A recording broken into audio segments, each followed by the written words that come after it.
Getting your air conditioning system charged right with a thermostatic expansion valve, or TXV, is all about using subcooling, not superheat like you would for fixed orifice systems. So, when you're charging a system with a TXV, first check the rating plate or the manufacturer's specs for the recommended subcooling value. You want to measure the liquid line temperature and subtract the outdoor condensing temperature to get that subcooling number. Make sure your high side pressure is stable before you take any readings. No guessing while the system is still ramping up.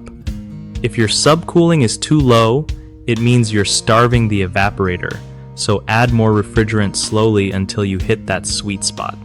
Too much subcooling signals an overcharge, which can flood the compressor and cause damage down the line. Always use a sight glass if you got one. It helps spot bubbles that mean you're not fully charged. Remember, superheat is for fixed orifice systems because they don't adjust flow like a TXV does, so mixing those methods will mess up your charge big time. One of the biggest mistakes people make with TXV charging is relying on superheat measurements instead of subcooling, which throws off the whole balance and leads to poor cooling performance. Another common issue is not waiting for the system to stabilize before taking readings. If pressures are fluctuating, your measurements won't be accurate, so give it time to settle.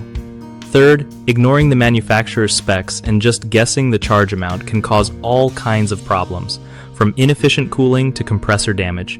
Always trust those numbers. BigHomeProjects.com is a great spot for homeowners looking to connect with trusted local contractors who really know their stuff. For contractors, it's an awesome way to find steady work and grow their business by reaching homeowners who need reliable help.